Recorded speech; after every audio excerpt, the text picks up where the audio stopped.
guess it's pregnancies and the effects that can have on animal health. So it's a big, big time of the year for health problems with ewes in particular, heavily pregnant ewes, and it is the time where we start to see pregnancy toxemias creeping in, sleepy sickness.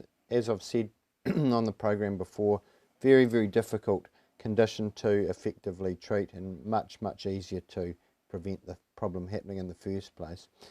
And it's obviously a major concern in regards to small enterprises that are relatively confined in what sort of feed they can provide to the pregnant ewe.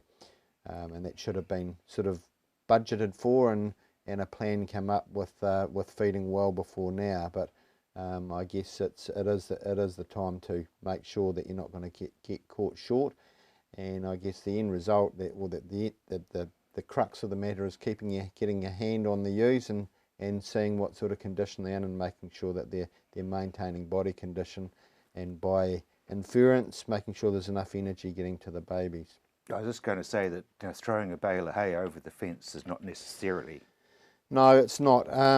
Hay, meadow hay generally, it may be an okay maintenance kind of ration, but when we're starting to talk about growing babies, it's probably not going to make the grade. So supplemental feeding is expensive and important. If it's needed, it's better off to be planned for well in advance, and if there's a facility for the home property to conserve feed for these sort of times, then obviously that should have been thought about before now.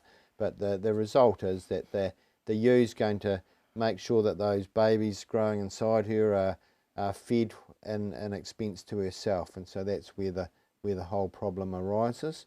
And yeah, as I say, it is a bit of a problem that we see in smaller block holdings where people struggle to maintain the right amount of nutrition getting to the pregnant ewe. I guess on a big operation you've got green feed and all that sort of thing, but a small one you haven't got the ground for that. Yeah, absolutely. And yeah, it's very, I've said before, 10-acre block farms in the Canterbury area. It's any area. Yeah, it's a very, very difficult undertaking to have a breeding program on small land areas. It's really, really difficult. But it's a dream for having little wee lambs skipping around the paddock and amongst the daffodils. Yeah, but we also need to. Yeah, it is a nice image that we get, and it's a traditional New Zealand image. But it's also important to keep in mind what actually decision making and management issues go into running such an enterprise, particularly during the winter months where virtually there's zero growth. Yeah, exactly. Milk fever? Milk fever, yep, so we see it in sheep, and we see it prior to lambing, which of course is a total opposite or different to what we see in cattle, where we see the problem when the lactation starts coming on, when the cow starts to run into difficulties in mobilising enough calcium. So in sheep, the draw, when the fetal or the baby's skeleton is starting to get calcified, the draw on the ewe system at that stage is dramatic, and so what we see is milk fever, or hypocalcemia is the term.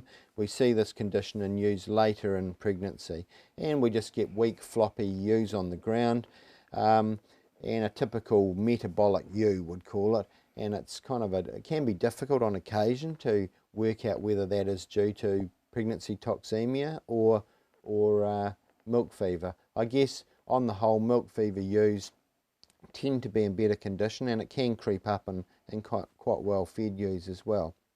And if we're using certain types of winter feed, it can be a problem as well.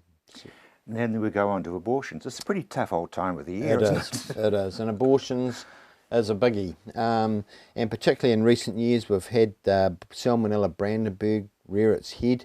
We've got Toxoplasma abortions, especially in younger ewes that trickle along, Campylobacter, and we also have hairy shaker virus, which is very, very related to the cow BVD, or bovine viral diarrhea virus, which causes a lot of fertility problems in the cattle industry.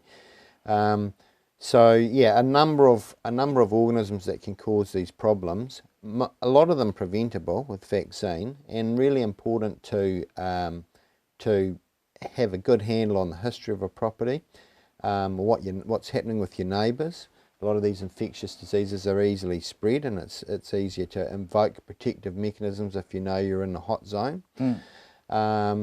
So yeah, I think abortion is always going to be there. One of the biggest dilemmas one faces is at what level should we be looking at investing in an investigation? And typically, I would say once you get abortion rates hitting the sort of 2% mark, you're definitely needing to get on the phone and get someone involved in looking into this. One of the problems, though, Nick, would be that especially if you're in the high country, you don't go anywhere near the animals necessarily. Yeah, so I mean, yeah, that can be an issue. Although, you know, a lot of lambing's done on the lower in the lower altitudes, and yeah, that can be an issue.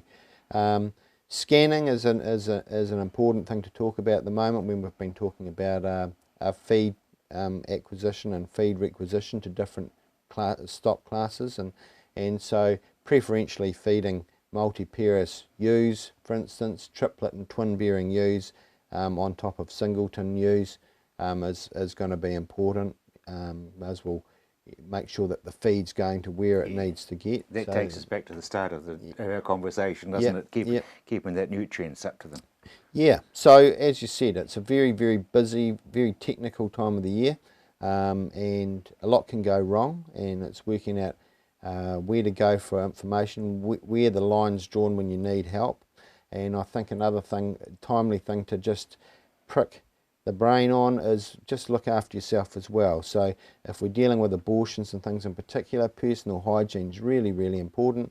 And not only that, by dealing with things hygienically, you're also going to go a long, long way to prevent spread. So separating affected animals out, dealing with products of abortion properly, protecting, gloving yourselves, washing your hands, preventing yourself getting sick, particularly when we're talking about things like salmonella and things like that. Absolutely. Nick, thank you very much.